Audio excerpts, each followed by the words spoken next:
안녕하십니까. 세브란스 병원 내분비내과 김혜경입니다. 네, 고지혈증, 고콜레스테롤 혈증은 총 콜레스테롤이 240mg/dL 이상으로 정의를 할 수가 있는데요. 총 콜레스테롤은 세분화해서 LDL이라고 하는 저밀도 리포프로테인 콜레스테롤, 그리고 HDL이라고 하는 고밀도 리포프로테인 콜레스테롤, 그리고 중성지방으로 세분화할 수가 있습니다. 이 각각의 요소들의 이상이 생겼을 경우가 이상지질 혈증이라고 말씀드릴 수가 있는데, 즉 LDL 콜레스테롤이 160mg/dL 이상, 중성지방이 200 이상, HDL 콜레스테롤이 40 미만인 이 중 하나라도 해당이 된다면 이상지질 혈증이라고 말씀드릴 수가 있겠습니다. 저희가 콜레스테롤을 치료하는 목표 수치인 LDL 콜레스테롤을 중점적으로 보기 때문에 총 콜레스테롤도 중요하지만 각 세분화된 요소들을 평가하는 것이 중요하다고 말씀드릴 수 있겠습니다. 유전적으로 이제 지방을 잘 대사하지 못하는 가족성 고콜레스테롤 혈증이 있을 수가 있겠고, 또한 지방과 탄수화물 섭취가 많은 식습관, 운동 부족, 비만, 그리고 이 외에도 내분비내과적으로 당뇨병과 그리고 갑상선 기능 저하증, 신장 질환, 그리고 이제 일부의 약물로 인해서도 이상지질 혈증이 발생을 할 수가 있습니다. 국민건강영양조사에 따르면 30세 이상 성인에게서 2018년도에 고지혈증의 이제 유병률은 대략 20% 정도가 됐는데요.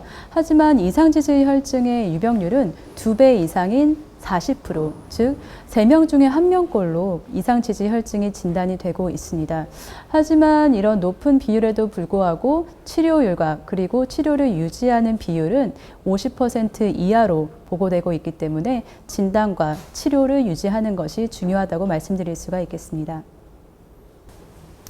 네, 안타깝게도 이상지질 혈증은 스스로 느끼는 증상, 자각 증상이 없는 게 문제라고 말씀드릴 수가 있겠는데요.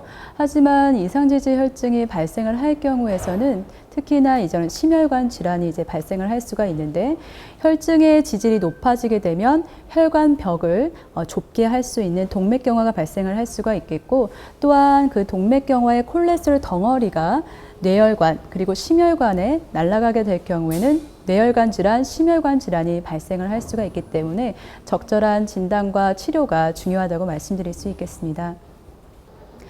LDL 콜레스테롤이 가장 강력한 심혈관 질환 위험 인자로 나타나 있지만 그 외에도 5가지 이제 위험 요인을 말씀드릴 수가 있겠는데요. 첫 번째는 나이, 남성에게서는 45세 이상, 그리고 여성에게서는 55세 이상인 경우로 이제 위험할 수가 있겠고, 두 번째는 가족력인데요. 가족 중에 특히 이제 부모, 형제, 자매 중에서 심혈관 질환이 남성에게서는 55세 미만, 여성에게서는 65세 미만에서 발생을 할 경우, 세 번째는 고혈압, 네 번째는 이제 흡연, 5번째는 HDL 콜레스테롤이 40 미만인 경우로 이제 말씀드릴 수가 있겠습니다. 따라서 환자분이 오셨을 때 정확한 검사뿐만이 아니라 환자분의 가족력 그리고 병력 청취가 중요하다고 말씀드리겠습니다.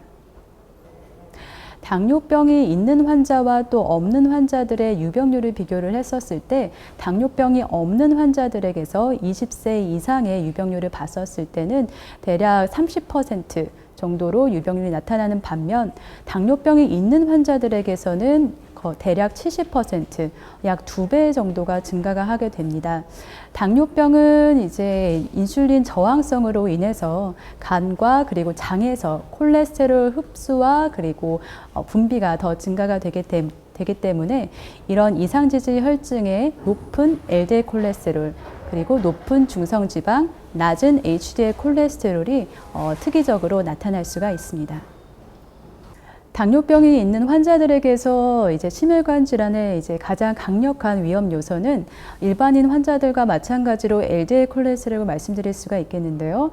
여러 연구들을 통해서 LDL 콜레스테롤이 40mg/dL 증가할 때마다 당뇨병 환자들에게서의 심혈관 질환 위험이 60% 이상 증가가 될 수가 있습니다.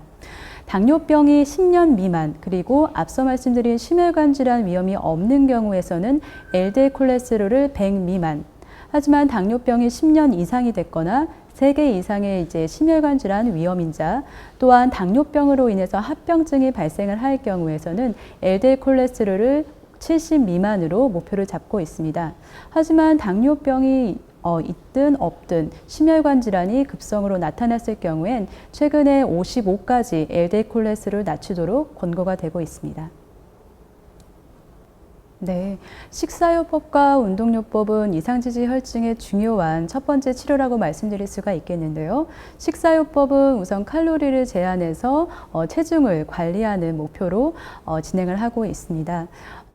첫 번째로는 총 이제 지방 함유량을 전체 칼로리의 이제 30% 이하로 조절을 하고, 특히나 포화지방산 같은 경우에선 7% 이하로 제한을 하도록 권고되고 있고, 두 번째는 이제 총 탄수화물인데요. 탄수화물은 전체 칼로리의 65% 이하로 조절을 권고가 드리고 있습니다. 네, 총 당류는 10에서 20% 이하로 제한을 하고 있습니다. 또한 식이섬유도 굉장히 중요한데요. 하루에 25g 이상으로 이제 식이섬유 섭취를 권고하고 있고, 또한 이제 음주 같은 경우에서는 하루에 한두 잔 정도로 제한하고, 또한 최대한 금주를 권고드리고 있습니다. 운동요법은 중강도, 약간 숨이 찰 정도로 30분에서 60분 정도 이제 큰 근육을 사용을 해서 주 3에서 4회 정도 하도록 권고하고 있습니다. 생활요법과 운동요법을 했음에도 불구하고 이상지질 혈증이 조절이 되지 않는 경우에서는 저희가 1차적으로 스타틴이라는 약제를 사용하게 됩니다.